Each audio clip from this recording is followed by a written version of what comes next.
क्या तुमने कभी सोचा है कि दुनिया में दो तरह के लोग क्यों होते हैं? एक वो जो जिंदगी भर पैसों के पीछे भागते रहते हैं, सुबह उठते हैं, दफ्तर जाते हैं, देर रात थके हारे घर लौटते हैं और फिर भी महीने के आखिर में खाली खाते को देखकर सोचते हैं कि गड़बड़ आखिर कहाँ है। और दूसरे वो लोग जिनके लिए पैसा खुद काम करता है, जो सोते हुए भी कमाते हैं, जो छुट्टी पर होते हैं फिर भी उनका बैंक बैलेंस बढ़ता रहता है। क्या तुमने कभी रात को जागकर ये सोचा है कि बस थोड़ा ज्यादा पैसा होता तो जिंदगी कितनी आसान हो जाती? लेकिन जैसे ही तनख्वाह आती है, वो भी उसी चूहादौर में कहां गायब हो जाती है, पता ही नहीं चलता। आज मैं तुम्हें एक ऐसी यात्रा पर ले जा रहा हूं जो तुम्हारे दिमाग के पुराने सेटिंग्स हिला देगी, जो तुम्हें दिखाएगी कि स्कूल ने तुम्हें अमीर बनाना नहीं बल्कि अच्छा कर्मचारी बनाना सिखाया, जो तुम्हें बताएगी कि अमीर लोग अपने बच्चों को वो क्या सिखाते हैं जो गरीब और मध्यम वर्ग अपने बच्चों को कभी नहीं सिखा पाते। यह है रॉबर्ट कियोसाकी की किताब अमीर बाप, गरीब बाप की असली कहानी, जो सिर्फ पैसे के बारे में नहीं, तुम्हारी पूरी जिंदगी की दिशा बदल देने के बारे में है। रॉबर्ट कियोसाकी हवाई के एक साधारण मध्यम वर्गीय परिवार में बड़े हुए, जहां जिंदगी का फॉर्मूला वही था जो हम सब ने सुना है। स्कूल जाओ, होमवर्क करो, अच्छे नंबर लाओ, डिग्री लो, सुरक्षित नौकरी पकड़ो और एडजस्ट होकर जीते रहो। उनके असली पिता, जिन्हें वो अपना गरीब बाप कहते हैं, बेहद पढ़े लिखे थे, पीएचडी, सरकारी ऊंचा पद, समाज में सम्मान, लोगों की नजर में वे सफल इंसान। लेकिन रॉबर्ट ने अपने घर के अंदर एक दूसरी ही सच्चाई देखी। महीने के अंत में पैसों की टेंशन, बिलों के आते ही चेहरों पर चिंता की लकीरें, क्रेडिट कार्ड के स्टेटमेंट पर मां का परेशान हो जाना और हर साल ज्यादा मेहनत के बाद भी आर्थिक आजादी का नामो निशान नहीं। वो पैसे के लिए काम करते रहे और जितना ज्यादा कमाते उतना ही ज्यादा खर्च और जिम्मेदारियां बढ़ती जाती, जैसे एक ऐसा चक्र जिसमें दौड़ तो बहुत हो पर निकलने का दरवाजा ना हो। दूसरी तरफ थे रॉबर्ट के दोस्त माइक के पिता, वही इंसान जिन्हें रॉबर्ट अमीर बाप कहते हैं और जो उनकी जिंदगी का असली मोड़ बने। अमीर बाप ने 8वीं के बाद स्कूल छोड़ दिया था। उनके पास कोई शानदार डिग्री नहीं थी, न दीवार पर टांगने लायक सर्टिफिकेट, लेकिन उनके पास एक ऐसी चीज थी जो ज्यादातर लोगों के पास नहीं होती, आर्थिक बुद्धिमत्ता। उन्हें पता था कि पैसा कैसे काम करता है, अमीर लोग अपना पैसा कहां लगाते हैं, कैसे व्यवसाय खड़े करते हैं, कैसे ऐसी संपत्तियां खरीदते हैं जो उनके लिए और पैसा बनाती है। सबसे अहम बात, वो पैसे के लिए काम नहीं करते थे, पैसा उनके लिए काम करता था। समय के साथ वो हवाई के सबसे अमीर लोगों में से एक बन गए। उनके पास होटल थे, व्यवसाय थे, रियल एस्टेट थी और सबसे ज्यादा आकर्षक ये कि ये सब उनके बिना भी चलता था। यानी उनकी संपत्तियां उनके लिए लगातार काम कर रही थी, चाहे वो आराम कर रहे हों, परिवार के साथ हो या छुट्टी मना रहे हों। अब जरा सोचो, 9 साल का एक बच्चा जिसके सामने 2 पिता जैसे रोल मॉडल है। दोनों की बातें सुनने में समझदार लगती है, दोनों उसे अच्छा ही सलाह देना चाहते हैं, लेकिन दोनों की सोच एक दूसरे की बिल्कुल उलट। एक कहता है पढ़ाई ही सब कुछ है, अच्छी यूनिवर्सिटी जाओ, सुरक्षित नौकरी पकड़ो, पेंशन प्रोविडेंट फंड बनाओ, जोखिम से दूर रहो क्योंकि बाहर की दुनिया खतरनाक है और असफल हो गए तो बर्बाद हो जाओगे। दूसरा कहता है ये पूरी शिक्षा व्यवस्था तुम्हें बस एक ही चीज सिखाती है, किसी और के लिए काम करना, किसी और के सपने पूरे करना, एक आज्ञाकारी कर्मचारी बनना जो महीने के अंत में तनख्वाह का इंतजार करता रहे। अगर तुम्हें सच में अमीर बनना है, आर्थिक रूप से स्वतंत्र होना है, तो तुम्हें पैसा सिर्फ कमाना नहीं, उसे अपने लिए काम पर लगाना सीखना होगा। पैसा तुम्हारे लिए औजार है, तुम उसके मजदूर नहीं। रॉबर्ट के लिए ये उलझन सिर्फ दिमाग की नहीं, दिल और आत्मा की भी थी। वो एक तरफ अपने गरीब बाप को देखते, सुबह जल्दी उठना, दफ्तर भागना, मीटिंग्स, फाइलें, डेडलाइंस और घर लौटने पर भी पैसों की टेंशन, भविष्य की चिंता, और दूसरी तरफ अमीर बाप को देखते जो शांत थे, अपने समय पर नियंत्रण रखते थे, अपने बच्चों के साथ बैठकर बात कर सकते थे, आर्थिक रूप से सुरक्षित थे।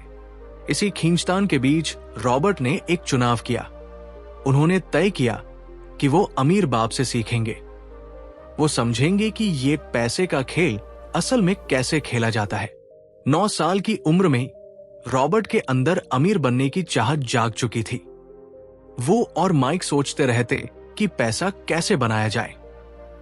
बच्चों जैसी मासूमियत और उद्यमी जैसी भूख के साथ उन्होंने शुरुआत में टूथपेस्ट की खाली ट्यूबें इकट्ठा करनी शुरू की।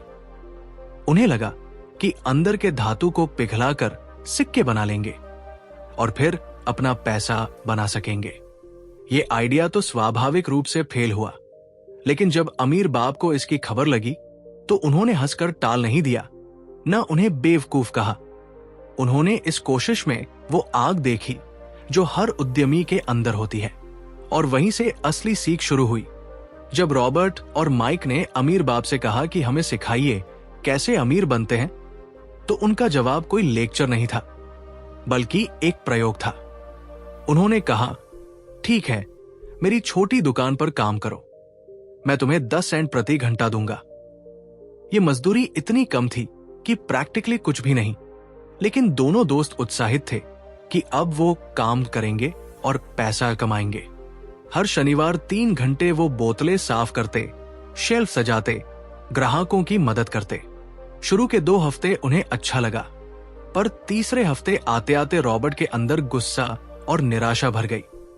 वो देख रहे थे कि उनके दोस्त फुटबॉल मैच देख रहे हैं, फिल्में देखने जा रहे हैं, और वो यहां सिर्फ 10 सेंट के लिए पसीना बहा रहे हैं। आखिरकार रॉबर्ट का धैर्य टूट गया। उन्होंने अपने गरीब बाप से शिकायत की, वो मेरा शोषण कर रहे हैं, इतने कम पैसे में काम करवा रहे हैं। गरीब बाप की सोच वही थी जो अधिकांश कर्मचारियों की होती है। ये गलत है, नौकरी छोड़ दो या उनसे तनख्वाह बढ़ाने की मांग करो। मजदूरों को अपने हक के लिए खड़ा होना चाहिए। रॉबर्ट गुस्से में अमीर बाप के पास गए, या तो आप मुझे ज्यादा पैसा दीजिए या मैं छोड़ दूंगा। और यहीं से शुरू हुआ उनका पहला बड़ा सबक। अमीर बाप मुस्कुराए और बोले, बहुत बढ़िया, बिल्कुल यही महसूस करवाना था तुम्हें। फिर उन्होंने समझाया, तुम्हारे अंदर जो गुस्सा है, जो बेचैनी है, यही वो भावना है जिसमें ज्यादातर लोग पूरी जिंदगी फंसे रहते हैं। उन्हें लगता है कि मेहनत ज्यादा है और तनख्वाह कम, तो वो 2 ही चीज सोचते हैं, या तो वेतन बढ़वाओ या दूसरी नौकरी ढूंढो। लेकिन क्या इससे जिंदगी बदलती है? नहीं, तनख्वाह बढ़ती है, खर्च बढ़ जाते हैं, टैक्स बढ़ जाते हैं, और कुछ साल बाद फिर वही हालत हो जाती है, बस जीरो थोड़े बड़े हो जाते हैं। उन्होंने कहा, अगर तुम सिर्फ पैसा कमाने के लिए काम करते रहोगे तो हमेशा डर और जरूरत के गुलाम बने रहोगे। असली खेल यह है कि तुम पैसे को अपने लिए काम करना सिखाओ। फिर उन्होंने अचानक नियम बदल दिए। अब तुम दोनों मेरे लिए काम करोगे, लेकिन बिना किसी तनख्वाह के, 1 भी सेंट नहीं। रॉबर्ट हैरान रह गए, मुफ्त में क्यों काम करेंगे? अमीर बाप बोले, क्योंकि जब तुम्हारा दिमाग तनख्वाह के लालच से मुक्त होगा, तब वो सच में सोचना शुरू करेगा। जब तुम पैसों के पीछे नहीं भाग रहे होगे, तब तुम ये देख पाओगे कि पैसा बनाया कैसे जाता है, सिस्टम कैसे बनाया जाता है, मौके कहां छुपे हैं। यही फर्क है मजदूर की सोच और मालिक की सोच में। रॉबर्ट ने अन्य मन से मान लिया, लेकिन धीरे धीरे उनका ध्यान बदलने लगा। अब वो सिर्फ बोतलें साफ नहीं कर रहे थे, वो देख रहे थे कि दुकान कैसे चलती है, ग्राहक कैसे आते हैं, क्या बिकता है, क्या नहीं बिकता, मालिक कैसे सोचता है। एक दिन उन्होंने नोटिस किया कि दुकान में कॉमिक बुक्स आती है, बच्चे उन्हें पढ़ते हैं, और फिर पुरानी हो जाने पर वो बस पड़ी रहती है। यहीं से एक नया आइडिया जन्मा, क्यों न उन पुरानी कॉमिक से एक छोटी लाइब्रेरी बना दी जाए, जहां मोहल्ले के बच्चे छोटे से शुल्क पर आकर पढ़ सके। उन्होंने माइक की बहन को लाइब्रेरी संभालने के लिए रख लिया, खुद बस निगरानी करते, और इस तरह 2 9 साल के बच्चों ने अपना पहला बिजनेस बना लिया, जहां उनकी मेहनत नहीं, उनकी व्यवस्था उन्हें पैसा दिला रही थी। यही थी उनकी पहली निष्क्रिय आय, ये छोटी सी कॉमिक लाइब्रेरी एक बीज थी जिसने रॉबर्ट के दिमाग में एक बहुत बड़ा पेड़ उगा दिया। समझ की असली अमीरी तनख्वाह से नहीं, संपत्तियों से आती है। अमीर बाप हमेशा कहते थे, अगर तुमने पूरी जिंदगी सिर्फ तनख्वाह पर भरोसा किया तो तुम बस जिंदा रह पाओगे, पर सच में फल फूल नहीं पाओगे। जिस दिन तुमने काम करना बंद किया उसी दिन तुम्हारी आय बंद हो जाएगी। लेकिन अगर तुम्हारी आय का स्रोत संपत्तियां हैं, real estate, business, share, royalty, बौद्धिक संपदा, तो वो तुम्हारे सोते हुए भी काम करेगी। यही आता है किताब का सबसे मशहूर और सबसे गलत समझा जाने वाला कॉन्सेप्ट, संपत्ति और देनदारी का असली अंतर। अमीर बाप की डेफिनेशन बहुत सिंपल थी, जो तुम्हारी जेब में पैसा डाले वो संपत्ति, जो तुम्हारी जेब से पैसा निकाले वो देनदारी।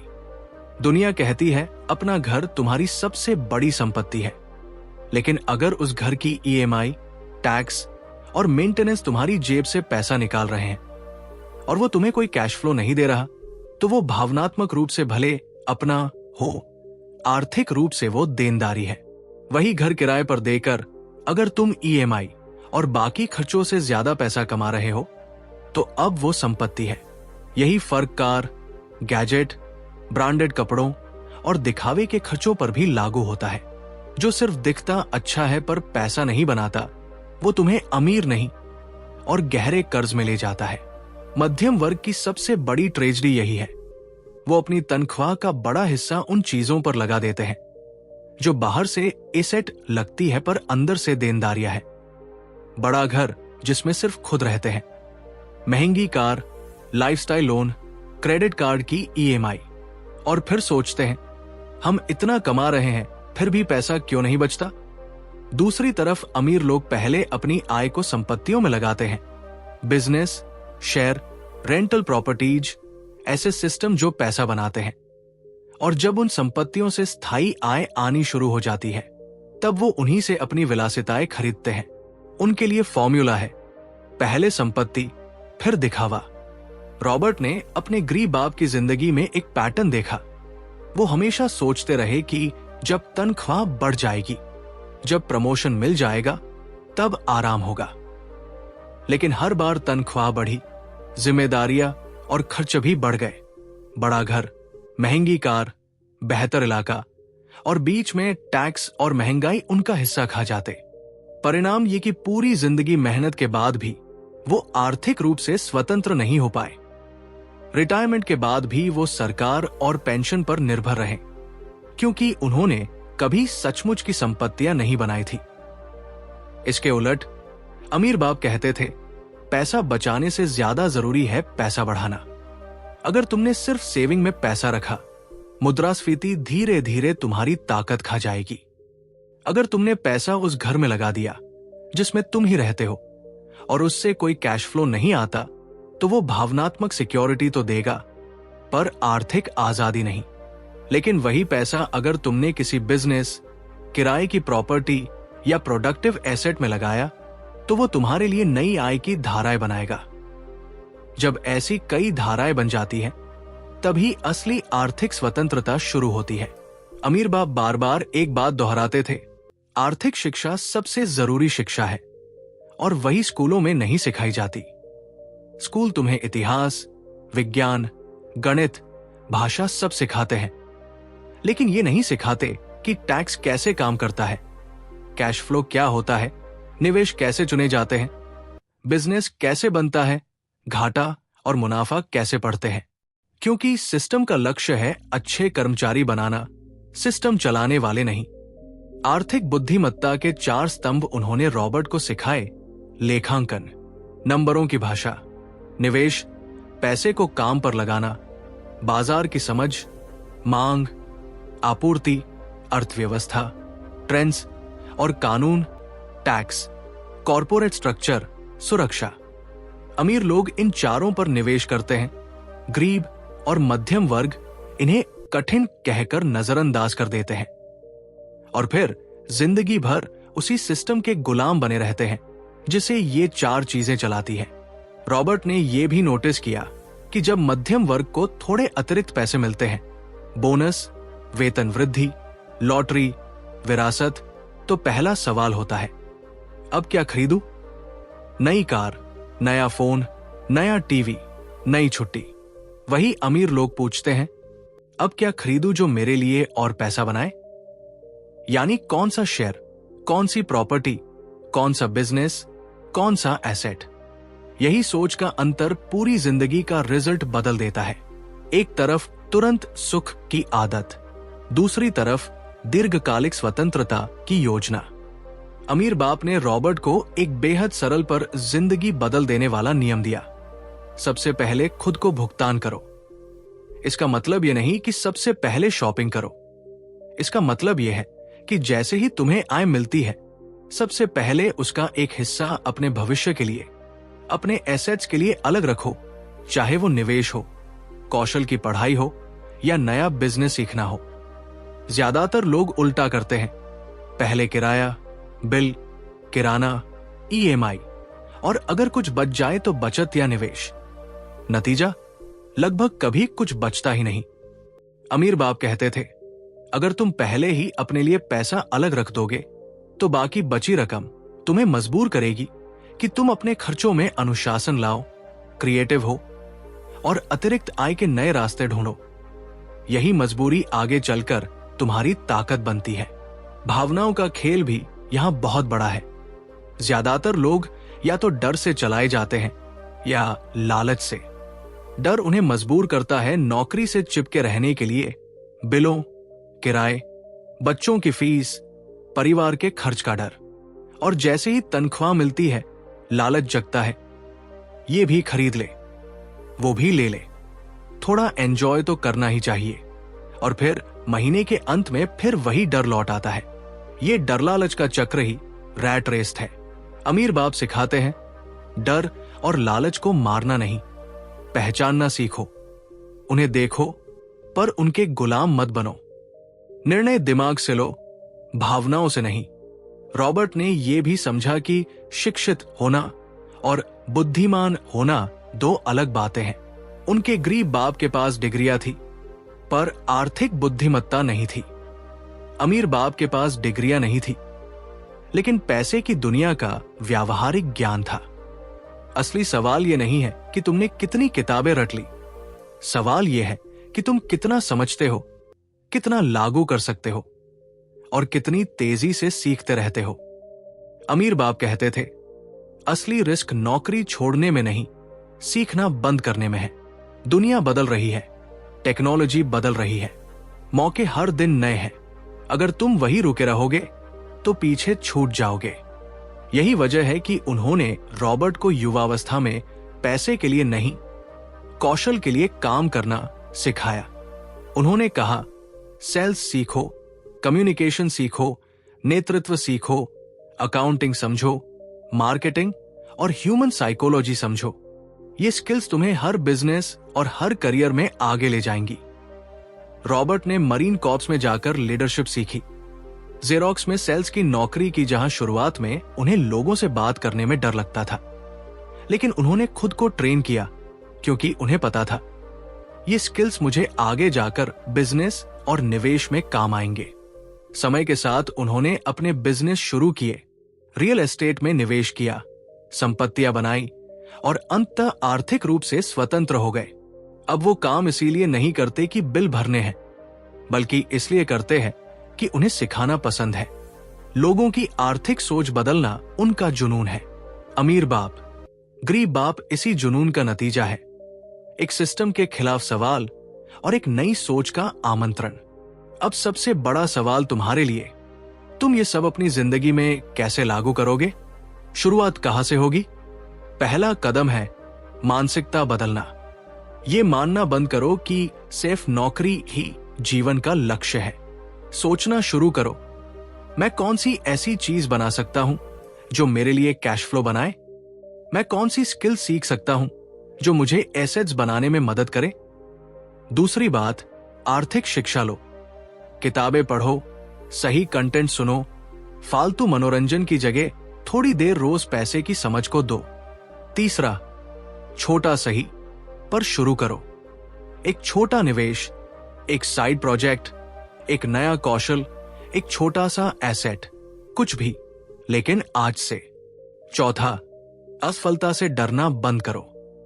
हर गिरना एक सिखाने वाला शिक्षक है, ना कि जिंदगी का अंत। और पांचवा, पहले मैं का मतलब समझो, यानी पहले अपने भविष्य को भुगतान करो, फिर आज की इच्छाओं को। अमीर बाप, गरीब बाप सिर्फ पैसों की किताब नहीं है, ये एक नया लेंस है जिससे तुम अपनी पूरी जिंदगी को देख सकते हो। ये तुम्हें दिखाती है कि जिस सिस्टम को तुम नॉर्मल समझते आए हो, वो शायद तुम्हें सुरक्षित नहीं बल्कि सीमित रख रहा है। ये तुम्हें सिखाती है कि तुम्हारा घर भी देनदारी हो सकता है अगर वो सिर्फ पैसा निगल रहा है और कुछ कमा नहीं रहा। ये तुम्हें समझाती है कि तनख्वाह बढ़ाना समाधान नहीं, संपत्तियां बढ़ाना समाधान है। ये तुम्हें ये भी एहसास कराती है कि डर और लालच अगर अनदेखे रह गए तो तुम्हें जिंदगी भर दौड़ाते रहेंगे। और सबसे जरूरी, ये तुम्हें याद दिलाती है कि आर्थिक शिक्षा कोई लग्जरी नहीं बल्कि जरूरी सर्वाइवल स्किल है। कियोसाकी का संदेश बहुत साफ है, तुम्हारी आर्थिक हालत के लिए आखिर में जिम्मेदार सिर्फ तुम हो, न तुम्हारा बॉस, न सरकार, न तुम्हारे माता पिता, न अर्थव्यवस्था। अगर तुम आज संघर्ष कर रहे हो तो इसका मतलब ये नहीं कि तुम बुरे इंसान हो। इसका मतलब बस इतना है कि तुम्हें वो शिक्षा नहीं मिली जो जरूरी थी। अच्छी खबर यह है कि अब इंटरनेट और किताबों की दुनिया में वो शिक्षा तुम्हारी पहुंच में है, बस तुम्हें उसे सचेत रूप से चुनना है। जरा उस जिंदगी की कल्पना करो जहां तुम्हें सुबह अलार्म की चीख से नहीं, अपनी मर्जी से उठना हो, जहां छुट्टी लेने के लिए किसी से अनुमति न मांगनी पड़े, जहां तुम अपने प्रिय लोगों के साथ समय बिता सको, अपने शौक पूरे कर सको, यात्रा कर सको, और फिर भी तुम्हारी आय रुकती न हो क्योंकि तुम्हारी संपत्तियां चुपचाप तुम्हारे लिए काम कर रही हो। ये कोई फिल्मी ख्वाब नहीं, ये हकीकत हो सकती है, छोटे छोटे पर लगातार उठाए गए सही कदमों से। अमीर बाप ने रॉबर्ट से कहा था, जिंदगी तुम्हें धक्के जरूर देगी, लोग शक करेंगे, मजाक उड़ाएंगे, हालात कभी तुम्हारे पक्ष में होंगे, कभी खिलाफ, लेकिन फर्क सिर्फ इतना है, कुछ लोग इन धक्कों के बाद बैठ जाते हैं और कुछ लोग इन्हें नए पाठ की तरह लेकर आगे बढ़ते रहते हैं। तुम्हारे सामने भी रोज छोटे बड़े फैसले आएंगे, आज नेटफ्लिक्स या आज एक अध्याय आर्थिक शिक्षा का, आज सिर्फ खर्च या थोड़ा सा निवेश भी, आज डर की सुननी है या नए मौके की तरफ छोटा सा कदम बढ़ाना है। हर रोज के ये छोटे फैसले मिलकर तुम्हारा बड़ा भविष्य बनाते हैं। आज की दुनिया में मौके पहले से ज्यादा है। इंटरनेट ने खेल बदल दिया है। तुम घर बैठे बिजनेस शुरू कर सकते हो, ऑनलाइन इन्वेस्ट कर सकते हो, फ्री या सस्ते कोर्स से सीख सकते हो, दुनिया भर के लोगों से जुड़ सकते हो। और फिर भी अगर हम पुराने फॉर्मूला, स्कूल, कॉलेज, नौकरी, रिटायरमेंट को ही एकमात्र रास्ता मानकर उसी से चिपके रहें, तो ये हमारी सोच की सीमितता है, दुनिया की नहीं। आज नौकरियां पहले से ज्यादा असुरक्षित है, लेकिन अच्छे एसेट्स और अच्छी आर्थिक बुद्धिमत्ता पहले से ज्यादा शक्तिशाली है। तो आज से एक छोटा सा संकल्प लो, शायद ये कि हर महीना अपनी आय का एक हिस्सा सिर्फ निवेश या शिक्षा के लिए अलग रखोगे, या ये कि हर हफ्ते 1 घंटा आर्थिक शिक्षा के लिए निकालोगे, या ये कि हर खर्च से पहले खुद से पूछोगे, ये मेरी जेब में पैसा डालेगा या निकालेगा, या फिर इतना ही कि आज से ये मानना बंद करोगे कि मैं ये अफोर्ड नहीं कर सकता और उसकी जगह पूछोगे, मैं ये कैसे अफोर्ड कर सकता हूं? क्योंकि सवाल बदलते ही दिमाग के दरवाजे खुलने लगते हैं। याद रखो, गरीब बाप कहते थे, मैं ये नहीं कर सकता, और वही बात खत्म हो जाती थी। अमीर बाप कहते थे, मैं ये कैसे कर सकता हूं, और वहीं से नई शुरुआत हो जाती थी। फर्क बस एक सवाल का है, पर नतीजा 2 अलग अलग जिंदगियां हैं। ये यात्रा आसान नहीं होगी, बीच में थकान आएगी, लोग बोलेंगे, ज्यादा सोच मत, जो सब कर रहे हैं वही कर, सेफ रह। तुम गिरोगे, कुछ फैसले गलत होंगे, कुछ निवेश डूबेंगे, कुछ आइडिया नहीं चलेंगे, लेकिन हर गिरावट के साथ अगर तुम सीखते रहे तो हर असफलता तुम्हें उस इंसान के करीब ले जाएगी जो तुम बनना चाहते हो। और जब एक दिन तुम्हारी संपत्तियां तुम्हारे लिए उतना कमा रही होंगी जितना तुम्हारी नौकरी कभी नहीं कमा पाई, तब तुम पीछे मुड़कर देखोगे और सोचोगे, काश मैंने ये सब शुरू करने में इतना देर न लगाई होती। लेकिन देर अभी भी नहीं हुई है, क्योंकि तुम ये सब सुन रहे हो, पढ़ रहे हो, महसूस कर रहे हो। यही तुम्हारी शुरुआत है। आज वही दिन है जहां तुम फैसला कर सकते हो कि तुम गरीब बाप की सोच के साथ आगे बढ़ोगे या अमीर बाप की सोच के साथ, कि तुम जिंदगी भर पैसे के पीछे भागोगे या पैसे को अपने पीछे भागने पर लगाओगे, कि तुम चूहा दौड़ में घिसते रहोगे या धीरे धीरे बाहर निकलकर आर्थिक स्वतंत्रता की ओर चलोगे। तो अब सवाल तुम्हारे लिए है, क्या तुम तैयार हो इस यात्रा के लिए? क्या तुम तैयार हो अपनी सोच, अपनी आदतें और अपने फैसले बदलने के लिए? अगर हां, तो अभी कमेंट में लिखो, आज से तुम कौन सा एक छोटा सा आर्थिक बदलाव शुरू कर रहे हो। और अगर ये कहानी तुम्हारे दिल तक पहुंची, अगर इसने तुम्हारे अंदर कोई चिंगारी जला दी, तो इसे उन लोगों के साथ जरूर शेयर करो जिन्हें ये सुनने की जरूरत है। क्योंकि आर्थिक शिक्षा सिर्फ अमीरों का अधिकार नहीं, हर इंसान का हक है। और आखिर में बस इतना याद रखो, तुम्हारी जिंदगी तुम्हारे अपने हाथ में है और तुम्हारा भविष्य तुम्हारे आज के फैसलों से बनता है। सही सवाल पूछो, सही शिक्षा चुनो, छोटे लेकिन लगातार कदम उठाओ और पीछे मुड़कर मत भागो। जो रास्ता तुम आज चुन रहे हो, वही कल तुम्हारी कहानी लिखेगा।